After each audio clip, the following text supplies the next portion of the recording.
Hey guys, if you follow my channel, you know I've been looking for a decent USB-C hub to go along with my new iPad Pro. This is the 2021 M1 11-inch iPad Pro.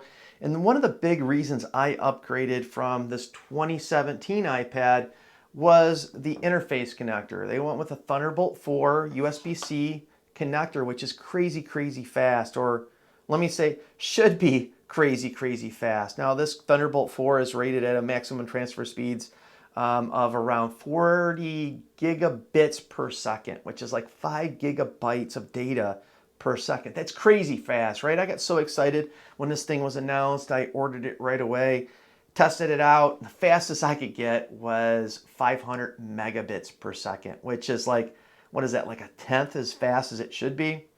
But yeah, it's pretty disappointing since my son's iPad Air 4 is about the same transfer speed. That said, it's still a major upgrade from the Lightning from the 2017 model I have here. The other advantages is it's powered, so you can power some microphones and some other hard drives, things like that. You can use an HDMI out port here and multiple interfaces at the same time. Also, you can charge through, I think they call it a PD charger, but you can actually charge your device and use a hub. And it gives it more of a laptop-like feel. It's not a laptop. Unfortunately, the iPad experience isn't close to a laptop. I'd say it's about 80% there, but I still find myself running to my Mac or my PC on multiple occasions. But one of the biggest reasons I upgraded again was because of this interface. And one of the main use cases for that is to transfer and backup from my real camera. I shoot Fujifilm X-T2, and I needed something that had fast transfer speeds from the SD card, and anything subpar just wouldn't work for me. That's one of the main reasons. I also use and do a workflow from video from a external SSD, which what I have right here. And I don't recommend this drive. This is a SanDisk. It's rated for like 1,000 megabits per second. Unfortunately, it overheats. I'm going to do another video on that. But since I've done the other test as far as speed tests with using this, I decided to keep this drive for this video. Now, as far as a benchmark for transfer speeds, this SD card is the SanDisk Extreme Pro. It is a version 1, but most people still use this, including me, unless you're needing to transfer crazy amount of data. They're inexpensive and they work great. So this is what I'm using for this speed test, and I've used it for all the other speed tests for the adapters, these USB-C hubs in the past. And as far as a benchmark and timing transfer speed, I have this Anchor SD reader, which does the standard and micro, and this is a USB-C. If you guys are looking for one, it's a great USB-C adapter.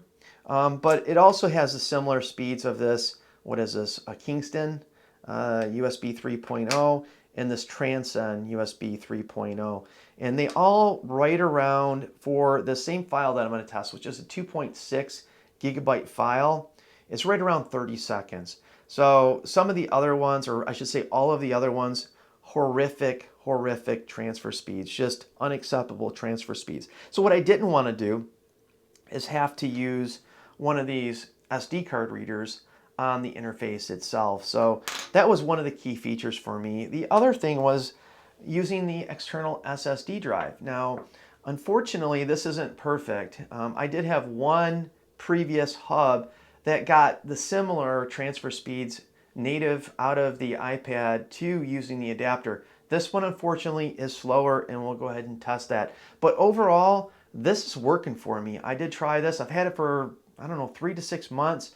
I've used LumaFusion, which 4K video, no problems, no lags, no delays. And yes, this transfer speed isn't what I would like, and it isn't near the advertised 5 gigabits per second, which is 625 megabits per second. So it should accommodate the 500 limitation on the iPad, but it doesn't, and we'll see that. So let me go ahead and show you guys. I'm going to go ahead and this is it here. iPad Pro Hub. $42, $49. This price varies anywhere from $40 to $45. And what it has is it has a USB-C connector, HDMI out. It's got these holes punched here, and this is to allow for your speaker use of your iPad. SD card, mini SD, the USB-C port. Now what's cool about this, not only is it a data port, you can charge the same port. So you can charge your iPad and use it for data and a headphone. Now this won't work for a microphone. I've tried it, but it does work for a headphone in a pinch. Not the best headphone quality, but it's not horrible. Again, if you need it in a pinch, and a standard USB 3.0 Type A at the end. This adapter has this magnetic piece. I don't know if this is magnetic or if this is magnetic, but it easily just kind of fits in there, and it's got some kind of a silicone cover to it, some silicone coating to it, so that you won't scratch or mar your iPad. One of the main reasons I like this is how it works. Now I have an off-brand magnetic case. If you can call it a case, portfolio I think is what they call it. So there's no protection on the sides, and this USB hub will work with the cover or no cover. So if I'm going bare bones, I'm going to throw this magnetic piece in here and it fits just perfect. Or I take it out and I can go ahead and plug this in. Here's how I plug it in, guys.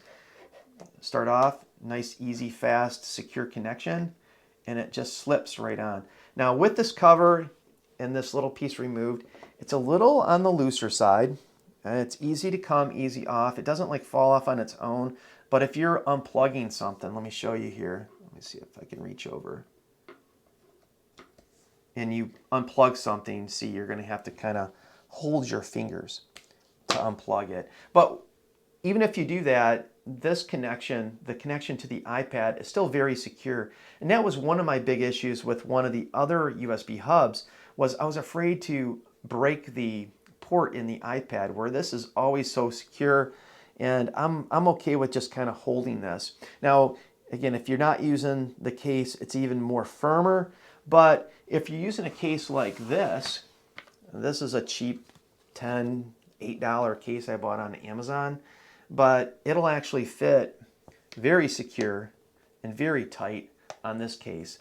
I do use this case from time to time, so and your mileage will vary. It just depends on the case. They all vary in thickness and so on, but I do like it that I can use it with the portfolio cover and the case that I have, so which is totally cool, and it has a very secure connection there.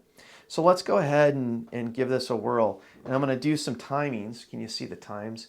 I'm probably going to speed this up a little bit, not to bore you with the whole time study thing. So I'm going to go and put these away. So again, my benchmark is 30 seconds for this 2.6 gigabyte file. I'm going to go ahead and insert the SD card here. Doing this, trying to see what I'm doing here. Oh, and it does have this little, I don't know if you can see it on camera, but a very small, very faint light. And it doesn't get hot. I've had this in for like a couple hours. It doesn't get warm or anything like that. So let's go ahead and try to get it in here. There it is. So go into my files. And on the iPad, here's the file I'm going to transfer, and I want to transfer it to my iPad.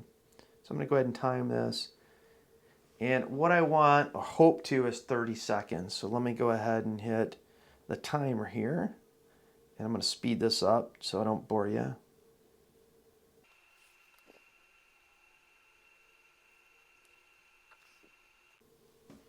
So there you have it, 30 seconds. So that is up to par with all of my USB 3.0 SD card readers. So that's cool. And I don't know, maybe there's faster readers out there, but I haven't came across any. Again, I've used 3 different ones and they all test right around that 30-second mark for that same file. So that's awesome. So I'm not losing any speed in this. Now since this is the slower medium, when I'm going ahead and back up the SD card, when I'm on vacation, I'm going to plug it into the USB-C adapter, and I'm going to do a transfer from the SD card to my drive, my external SSD drive. So let's go ahead and test that. And that should be 30 seconds, because even at a slower rate going through this device, it should be much faster than the transfer rate of the SD card because they tend to be a little slower. So let me go ahead and select my SD card, same file, and I'm going to switch over to my Extreme SSD drive. Reset this timer. And I'm going to keep.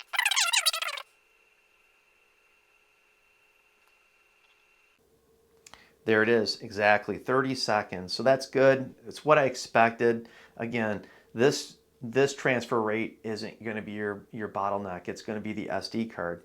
So now that we've seen that the SD card reader is at the top performance that it can be as far as to my knowledge, and there's no latency in there, let's see what it takes to transfer this same 2.6 gigabyte file directly from the iPad to this external SSD.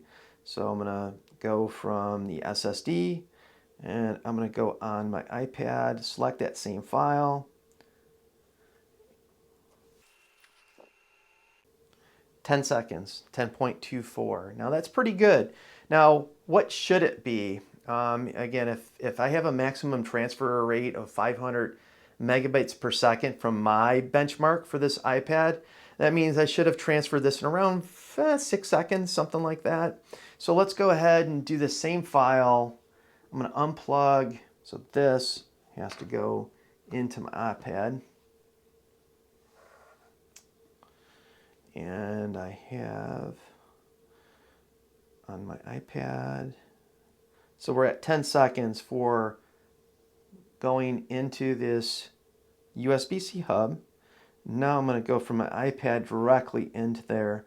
And based on what I remember, it'll be 500 megabits, so it should be 5-6 seconds. So I'm going to lose a little bit. So let's just go ahead and test this. Reset.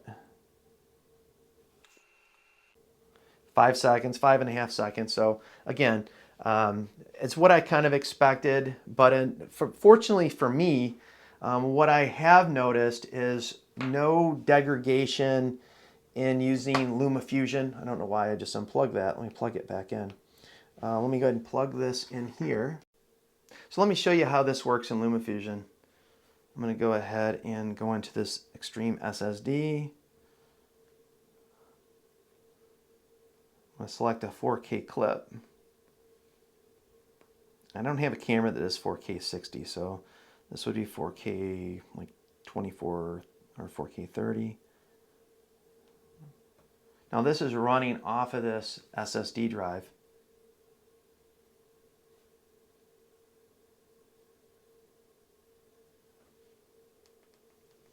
No lag, crystal clear, no complaints. My videography skills aren't the best, but it's like it's natively on my internal storage. That's how it's acting as far as playing this back and on the iPad via LumaFusion. So that was one of the things that I kind of worried about, having that slower transfer speed between this hub going into my external SSD drive, that I would get some kind of degradation in performance, because LumaFusion actually recommends the Samsung version of this one, is at 1000 megabytes per second. Unfortunately, guys, and this is just a little insert, I don't recommend this. I kept this SanDisk for this test just because I've done it for the other hubs, but this thing gets hot, like crazy hot. I've now went to a T5 by Samsung, the older generation. The thing works just as fast and doesn't get hot. I'll do a separate video on that. But all in all, this thing works for me. Just to recap, I like the form factor. I like how it can be used with no case, with a case, with this portfolio cover. I like how the transfer speeds of the SD card are crazy fast. I like the firm connection. This thing is not going anywhere. I like how it has a USB-C, a charge and data transfer. A lot of them are only data or charge. This does both. It really has all of my boxes checked. Again, it's not perfect. It would be totally perfect if it had a faster transfer speed, but I can live with that. For what I use it for, it's working for me. So I hope this helps you guys out. Maybe it saves you some grief. And so far, I'm loving this for my iPad Pro. Thanks for watching and take care. Bye.